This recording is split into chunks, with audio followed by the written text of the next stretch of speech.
Assalamualaikum warahmatullahi wabarakatuh. Kami dari kelompok 5 akan membacakan tentang Kabinet Burhanuddin Harahap. Sebelum itu, izinkan kami memperkenalkan diri masing-masing. Saya Windy Mesa Putri. Saya Adrian Roza Pratama. Saya Amelia Ramadhani. Saya Rifa Zaini. Dan saya Anggi Hermawati. Baik, kita masuk ke materi. Untuk rekan-rekan, saya persilakan untuk duduk.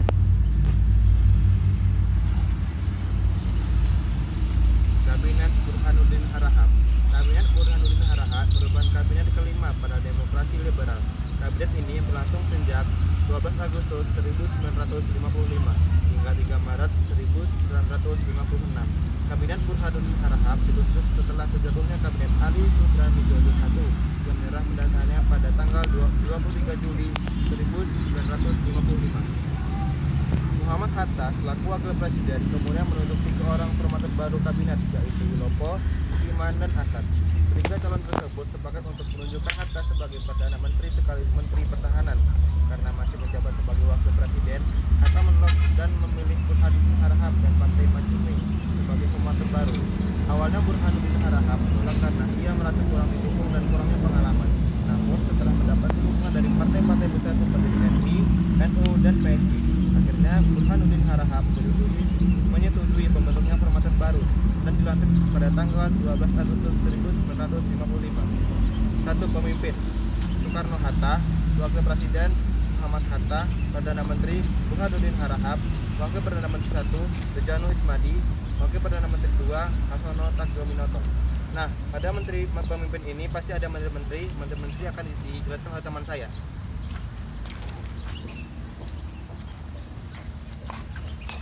Baik, yang kedua ada menteri, yang dimana menteri pada Kabinet Burhanuddin Harahap ini terdiri dari 23 menteri. Yang pertama ada Burhanuddin Harahap sebagai Perdana Menteri. Yang kedua ada Rejano Ismadi sebagai Wakil Perdana Menteri 1. Yang ketiga ada Harsono Cokroaminoto sebagai Wakil Perdana Menteri 2. Yang keempat ada Ide Anak Agung Gede Agung sebagai Menteri Luar Negeri. Yang kelima ada R. Sunarjo sebagai Menteri Dalam Negeri.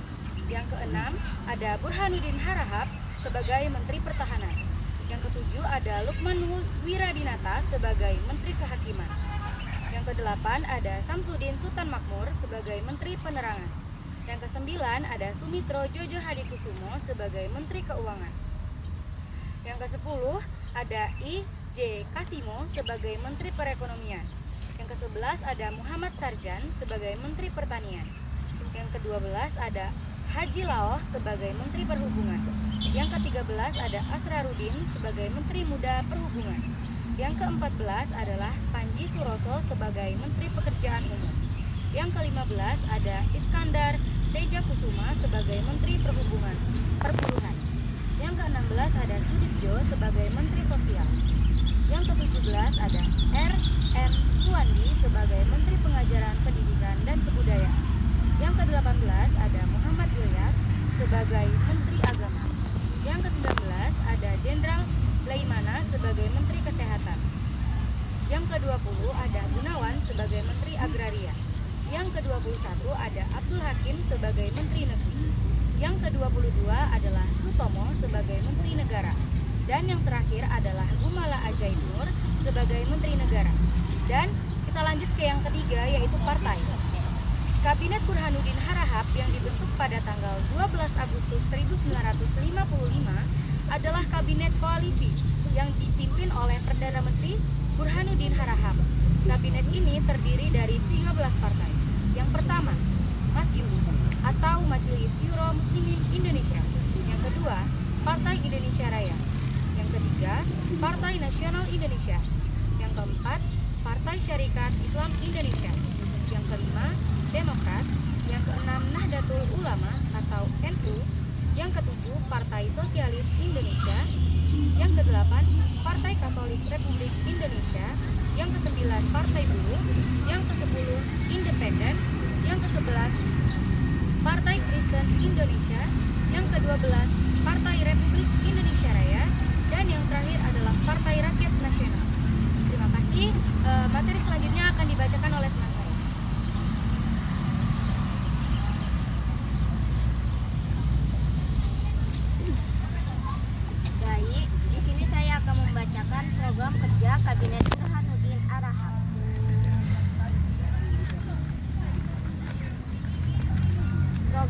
kerja Kabinet Burhanuddin Harahap yang pertama, mengembalikan kewibawaan kerja moral pemerintah termasuk kepercayaan Angkatan Darat dan masyarakat kepada pemerintah. Yang kedua, melaksanakan pemilihan umum menurut rencana yang sudah ditetapkan dan menyelenggarakannya terbentuknya parlemen yang baru. Yang ketiga, menyelesaikan perundang-undangan desentralisasi sedapat-dapatnya pada tahun 1955. Yang keempat, menghilangkan faktor-faktor yang menimbulkan inflasi. Yang kelima, memberantas korupsi. Yang keenam, meneruskan perjuangan mengembalikan Irian Barat ke dalam wilayah kekuasaan Republik Indonesia. Dan yang terakhir, memperkembangkan politik kerjasama Asia Afrika berdasarkan politik bebas dan aktif menuju perdamaian. Materi selanjutnya tentang keberhasilan program kerja Kabinet Burhanuddin yang akan dibacakan oleh Witi Mesa Putri.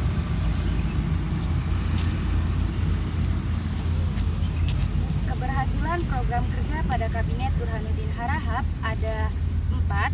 Yang pertama, mengembalikan kewibawaan gezak moral pemerintahan, kepercayaan Angkatan Darat dan masyarakat kepada pemerintah. Program kerja ini merupakan program utama yang diusung oleh Kabinet Burhanuddin Harahap.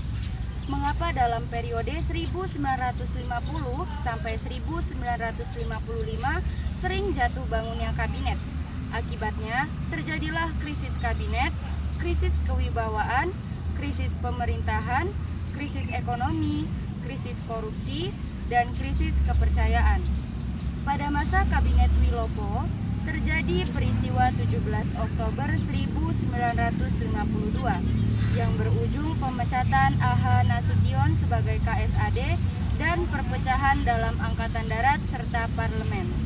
Kedudukan A.H. Nasution digantikan oleh Kolonel Bambang Sugeng pada tanggal 4 November 1953. Pada tanggal 17 November 1955 berhasil diadakannya suatu pertemuan para pemimpin perwira Angkatan Darat yang menghasilkan piagam keutuhan Angkatan Darat dan pemerintah.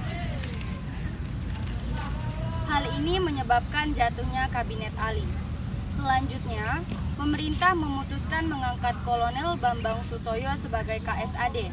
Namun, pengangkatan Kolonel Bambang Sutoyo mengalami pertentangan dari para pemimpin TNI. Pada 17 Oktober 1952, Kabinet Burhanuddin Harahap memutuskan tidak akan diadakan penuntutan di muka pengadilan.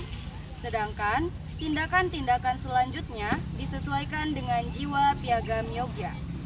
Pemerintah juga mengambil kebijakan untuk menempatkan kembali dalam jabatan aktif semua perwira yang telah dibebas tugaskan dari tugasnya karena tersangkut peristiwa 17 Oktober. Bahkan pada tanggal 28 Oktober 1955 memutuskan untuk mengangkat Kolonel A.H. Nasution sebagai KSAD dan pelantikannya dilakukan pada tanggal 7 November 1955. Pada masa ini telah terjalin hubungan yang baik antara Angkatan Darat dengan pemerintahan. Keberhasilan program kerja yang kedua yaitu melaksanakan pemilihan umum menurut rencana yang sudah ditetapkan dan menyegerakan terbentuknya parlemen yang baru. Pemilu yang telah menjadi rencana agenda dari tiap kabinet akhirnya dapat terlaksana pada masa Kabinet Burhanuddin Harahap. Pendaftaran dimulai sejak Mei 1954 dan selesai pada November 1954. Jumlah warga yang memenuhi syarat pemilu sebanyak 43.104.464 jiwa. Dari data tersebut, sebanyak 87,65% atau sekitar 37.875.229 jiwa yang menggunakan hak suaranya.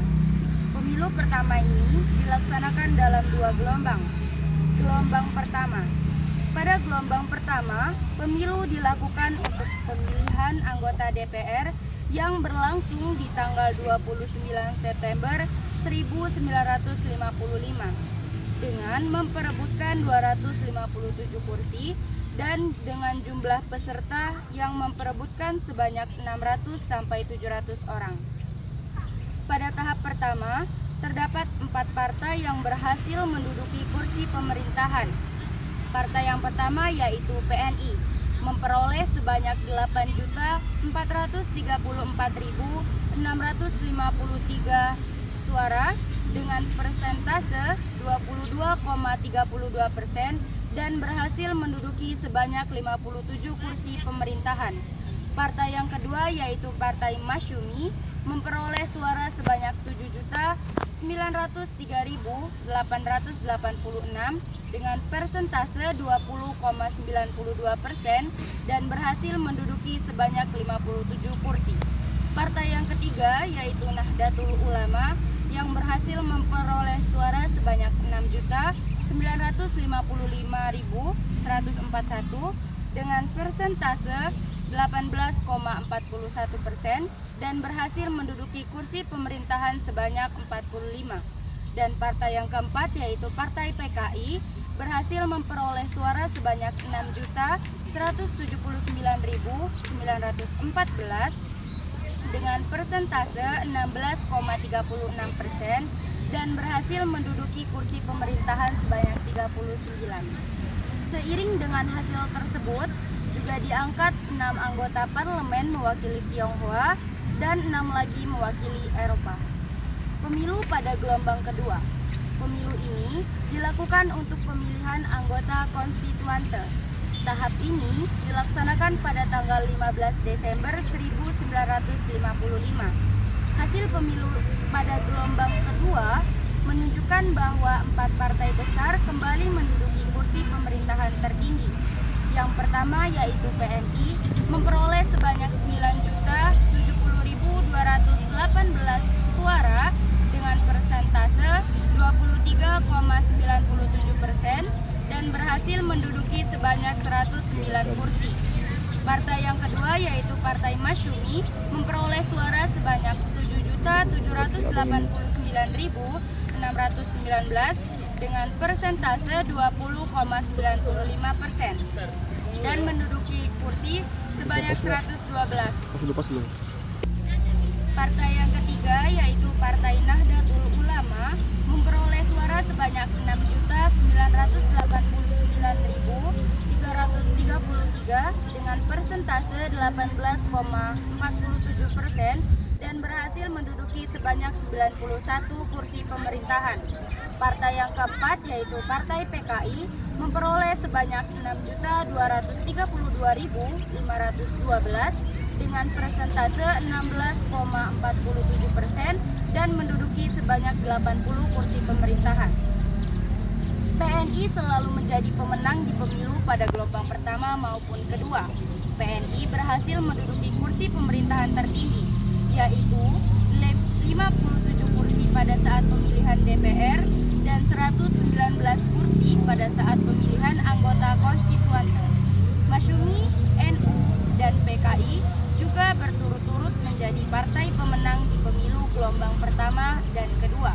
Tetapi pada saat pemilu kedua, Masyumi mengalami kemerosotan perolehan suaranya dibandingkan saat pemilu gelombang pertama, yaitu 7.903.886 suara menjadi 7.789.619 suara. Keberhasilan yang ketiga yaitu menghilangkan faktor-faktor yang menimbulkan inflasi. Indonesia dihadapkan pada masalah inflasi yang disebabkan oleh dua hal. Yang pertama, jumlah peredaran uang yang melampaui batas yang disebabkan oleh defisit pada anggaran belanja pemerintah. Dalam menyelesaikan masalah ini, pemerintah langsung mengeluarkan tindakan, yaitu menyelidiki dan mengawasi anggaran pengeluaran belanja serta menyiapkan rancangan anggaran belanja. Yang kedua, ekonomi moneter yang disebabkan tidak meratanya penyebaran barang, sehingga pemerintah mengeluarkan kebijakan dengan memberi kredit pada importir nasional. Kebijakan-kebijakan tersebut dinilai mampu menstabilkan perekonomian negara pada saat itu. Selanjutnya, kegagalan program kerja pada Kabinet Burhanuddin Harahap yang akan dijelaskan oleh rekan saya Arifah Zaini.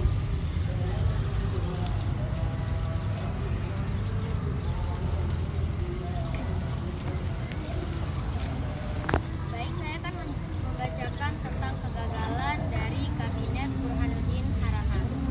Kegagalan yang dialami yang pertama adalah menyelesaikan perundang-undangan desentralisasi sedapat-dapatnya pada tahun 1955. Hal ini dibuktikan oleh peraturan yang mengenai desentralisasi Indonesia yang sebelumnya masih menggunakan peraturan yang dibuat oleh pihak Belanda. Pemerintah menyatakan bahwa IGO atau Inlandse Gemeente Ordonantie dan IGOB atau Inlandse Gemeente Ordonantie Buitengewesten harus diganti dengan undang-undang pokok baru yang dapat membawa perkembangan dan kemajuan masyarakat desa dengan menggunakan syarat-syarat modern. Burhanuddin Harahap telah mengajukan rancangan undang-undang sementara kepada parlemen. Namun, dikarenakan kurangnya persyaratan untuk membuat undang-undang baru, akhirnya pemerintah pun tetap menggunakan IGO dan IGOB sampai peraturan perundang-undangan yang baru dapat diselesaikan. Kegagalan yang kedua yaitu memberantas korupsi. Hal ini dibuktikan oleh adanya korupsi yang merajalela sejak pemerintahan Kabinet Ali yang telah meninggalkan kerugian besar terhadap negara. Sehingga pada masa Kabinet Burhanuddin Harahap, pemerintah mengajukan undang-undang anti korupsi sebagai undang-undang darurat agar melancarkan prosedur pengusutan, penuntutan, dan pemeriksaan tindak-tindak pidana korupsi. Namun NU dan Perti merasa keberatan dan akan menarik menteri-menterinya dari kabinet jika kabinet tetap nekat mempercepat usaha memberantas korupsi. Dan dengan mengeluarkan undang-undang darurat, akhirnya kabinet pun tidak jadi mengeluarkan undang-undang tersebut. Selanjutnya, kegagalannya adalah meneruskan perjuangan mengembalikan Irian Barat ke dalam wilayah Republik Indonesia.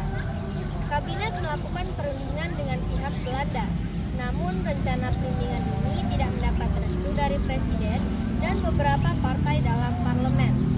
Meskipun demikian, kabinet tetap melakukan rencana perundingan tersebut. Hal itu yang membuat keadaan politik semakin memanas. Banyak partai yang menarik menterinya dari kabinet.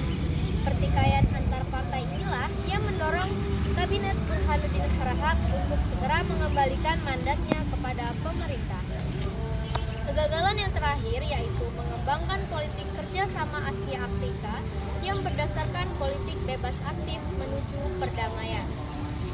Dalam memprakarsai Konferensi Asia Afrika atau yang disingkat dengan KAA pada tahun 1955 di Bandung, Kabinet Burhanuddin Harahap tidak berhasil menjaga momentum politik ini.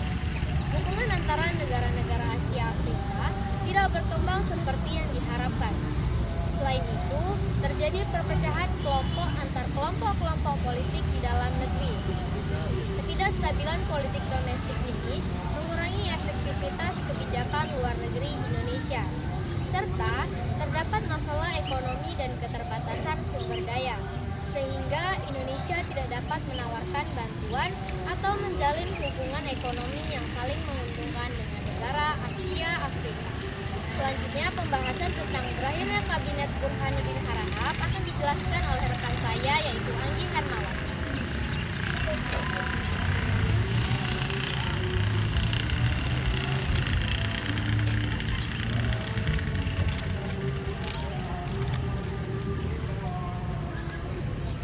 Berakhirnya Kabinet Burhanuddin Harahap. Jatuhnya Kabinet Burhanuddin Harahap semakin mempertegas kelemahan sistem parlementer yang diterapkan pada masa ini. Selama masa pemerintahannya, Kabinet Burhanuddin Harahap menghadapi sejumlah tantangan termasuk pelaksanaan pemilu pertama dan penyelesaian gerakan separatis DITI. Ada beberapa masalah yang menyebabkan jatuhnya Kabinet Burhanuddin Harahap. Yang pertama, diakibatkan oleh perselisihan antar partai. Perselisihan yang terjadi antara partai-partai koalisi, khususnya Masyumi dan Partai Nasional Indonesia, mencerminkan adanya perbedaan mendasar dalam ideologi masyarakat, dikenal dengan pendekatan Islamisnya, seringkali berseberangan dengan PNI yang lebih nasionalis. Ketegangan ini juga berdampak pada dinamika politik nasional, termasuk hubungan dengan Presiden Soekarno. Yang kedua disebabkan oleh tuntunan daerah. Tuntunan yang kuat dari beberapa daerah seperti Sumatera Utara, Sumatera Selatan, Sulawesi Selatan, dan Kalimantan Barat untuk memperoleh otonomi yang lebih luas semakin menekan kabinet saat ini. Tuntunan otonomi ini menunjukkan adanya kesenjangan antara pusat dan daerah yang perlu diatasi agar stabilitas politik dapat terjaga. Yang ketiga, adanya usulan Soekarno membentuk Dewan Nasional. Saat di tengah ketegangan politik ini, Soekarno mengusulkan pembentukan Dewan Nasional. Usulan ini bertujuan untuk menciptakan suatu wadah yang dapat mengakomodasi berbagai kepentingan politik dan memberikan arah yang lebih jelas bagi negara. Namun, tantangan yang dihadapi dalam merealisasikan Dewan Nasional adalah bagaimana memastikan lembaga ini tidak terjebak dalam praktek-praktek korupsi yang selama ini menjadi masalah utama negara. Yang terakhir, tuntunan mahasiswa. Gerakan mahasiswa di Indonesia pada tahun 1960-an menjadi salah satu kekuatan yang signifikan dalam menuntut perubahan dan penegakan hukum yang lebih baik, khususnya dalam pemberantasan korupsi. Tuntunan ini tidak hanya mencerminkan aspirasi mahasiswa, tetapi juga menjadi cerminan dari keresahan terhadap kondisi masyarakat pemerintah saat itu. Salah satu akibat dari gerakan ini adalah jatuhnya Kabinet Burhanuddin Harahap yang merupakan salah satu kabinet yang diharapkan dapat membawa stabilitas dan kemajuan. Akibat masalah-masalah tersebut, Kabinet Burhanuddin Harahap mengundurkan diri pada tanggal 3 Maret 1956 dan posisinya diambil alih oleh Ali Sastronidjojo yang ditunjuk sebagai formatur baru. Selanjutnya, kesimpulan yang akan dibacakan oleh teman saya yaitu Amelia Rahmadani.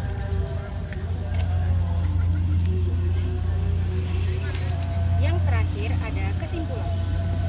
Kabinet Burhanuddin Harahap merupakan kabinet kelima pada masa demokrasi liberal yang berlangsung sejak 12 Agustus 1955 sampai dengan 3 Maret 1956. Kabinet ini berdiri di bawah kepemimpinan Presiden Soekarno dengan 23 menteri yang menjabat. Kabinet Burhanuddin Harahap bergabung dalam koalisi kabinet yang berjumlah 13 partai. Program kerja Kabinet Burhanuddin Harahap terdiri dari 7 poin, yaitu yang pertama, mengembalikan kewibawaan moral pemerintah termasuk kepercayaan Angkatan Darat dan masyarakat kepada pemerintah. Yang kedua, melaksanakan pemilu pertama yang sudah direncanakan. Yang ketiga, menyelesaikan perundang-undangan desentralisasi dalam tahun 1955. Yang keempat, menghilangkan faktor-faktor yang menimbulkan inflasi. Yang kelima, memberantas korupsi. Yang keenam, mengembalikan Irian Barat ke wilayah NKRI. Yang ketujuh, memperkembangkan politik kerjasama Asia Afrika berdasarkan politik bebas dan aktif menuju perdamaian. Program kerja yang terlaksana dan berhasil pada jabatan Kabinet Burhanuddin Harahap yaitu yang pertama, mengembalikan kewibawaan gezak moral pemerintah. Yang kedua, melaksanakan pemilu pertama. Dan yang terakhir, menghilangkan faktor-faktor yang menimbulkan inflasi. Sedangkan program kerja yang gagal pada masa Kabinet Burhanuddin Harahap yaitu yang pertama, menyelesaikan perundang-undangan desentralisasi. Yang kedua, memberantas korupsi. Yang ketiga, meneruskan perjuangan mengembalikan Irian Barat ke NKRI. Dan yang terakhir, mengembalikan kerjasama Asia Afrika berdasarkan politik bebas dan aktif. Jatuhnya Kabinet Burhanuddin Harahap ditandai oleh beberapa masalah. Di antaranya, yang pertama, perselisihan antar partai. Yang kedua, tuntutan daerah. Yang ketiga, usulan pembentukan Dewan Nasional. Dan yang terakhir adalah tuntutan mahasiswa. mengundurkan diri pada 3 Maret 1956 dan dilanjutkan mandatnya oleh Ali Sastro Amijojo. Terima kasih.